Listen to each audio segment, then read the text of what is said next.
Hello from UMAi Charcuterie. Today we're going to show you how we made prosciuttini from a fresh ham using the UMAi Charcuterie kit and some basic traditional instructions. So first we started with the green ham, which is a boneless, uncured ham. Doesn't have any brine or flavoring in it. To this we added, for a 6.9 pound piece of meat, we calculated we needed 5 tablespoons of salt and a tablespoon and a half of Instacure number 2.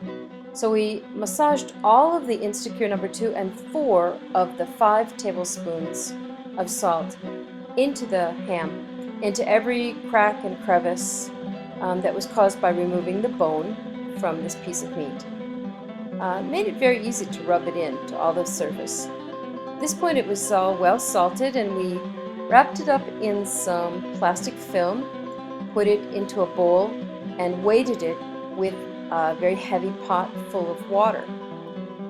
So during the 2 weeks that it spent in the fridge, this weight worked together with the salt to cure the meat really well. So after that 2 weeks, you can see the meat was very firm and it was a nicely cured pink color. And we cut the full green ham muscle into 2 pieces to create a fiocco and a culatello, 2 dry cured ham muscles. They have a little bit different characteristics. After these were cut and trimmed, we tied them with butcher's twine, and we'd like to share what we learned insofar as don't tie the twine too tight. We had a pretty hard time getting it out of the meat after it was dried for several months. You do, however, want to shape it into a nice shape so that your finished product is attractive.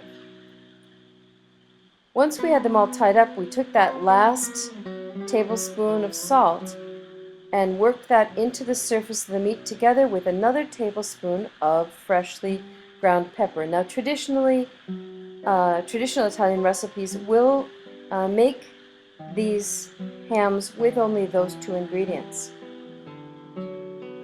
So once the seasonings were very well rubbed in, we put these again into a Ziploc bag back in the fridge for another week to finish curing. Once they were cured, they came out looking like this. So we gently rinsed off the surface of the meat there to get off the excess salt, but we left some of the pepper on there so that it could cure together and continue to add flavor. We put each of these hams into a 10 by 11 inch or 250 by 275 millimeter piece of UMAi dry, so a fairly small piece of UMAi dry. And then we went through the usual sealing process. You want to grasp the opening of the bag, grasp it nice and tight so you get some nice creases. They'll help to draw the air out of the bag. Then place the vac mouse inside the bag so that it is resting over the vacuum channel and the sealing bar. Now pressing the vacuum seal button, we had pretty good results here, and then because this vacuum sealer does not have a wet or moist function, after 10 seconds we again pressed the seal only button and made sure that we got a nice secure seal here. Once that was completed, we backed up the piece of meat just a little bit and created 1 seal just beyond it, just as an insurance that the bag was sealed well. Remember though, this is not a vacuum bag, so if you have a little bit of air in the corners, it's not a problem. We put these to rest in the fridge for 2 to 3 months, and this was our result. We cut open the UMAi dry and peeled it back, had a nice beautiful clean surface. And once we worked that butcher's twine out of this beautiful piece of meat candy, we put the sharpest knife we had to it, and the meat was nice and dense.